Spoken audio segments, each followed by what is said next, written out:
The principles of the ideal school. Education is a fundamental part of every individual. While being a lifelong process, it is nonetheless the most intensive in the early stages, when children are uncontrollably drawn to knowledge out of sincere curiosity. This early life stage is crucial in determining the individual's future life experience. That is why people emphasize early education. That is why the weight of responsibility that educators bear is so great, whether they are individuals or institutions. A school is a perfect example of an institution that provides education.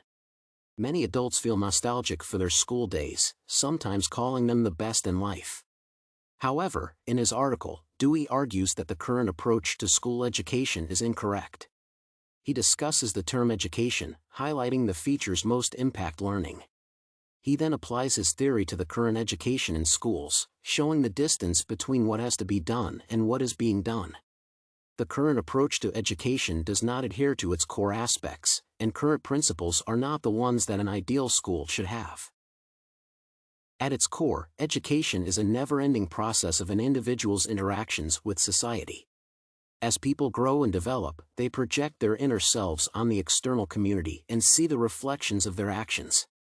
Thus, education can be divided into two parts, individual and social. According to Dewey, these parts are called psychological and sociological, respectively.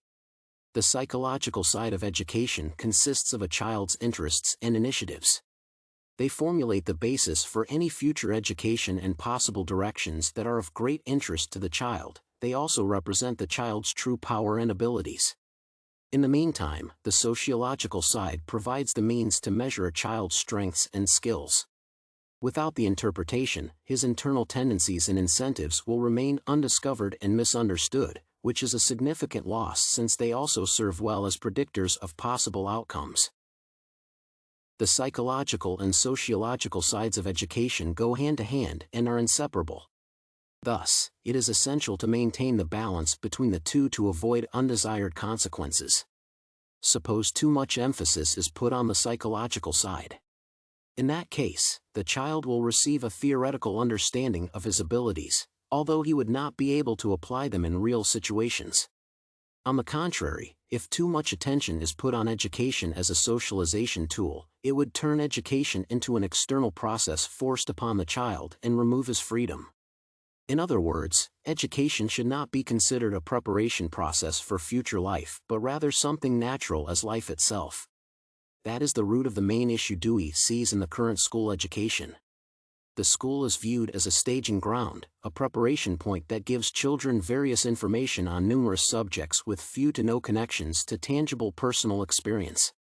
Consequently, the school is separated from the process of life, social life, and thus from the education process.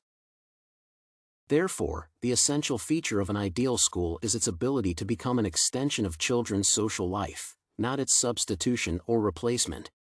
Schools should provide children with an accordingly simplified version of social life so they can assess the experience acquired at home and understand how to implement it in society. The second feature lies not in providing the general information on different subjects but in respecting individuality and fostering the children's current interests. This approach would allow capitalizing on repeatedly consolidating already acquired experiences, helping the children see where to apply their interests to serve the best from society's perspective.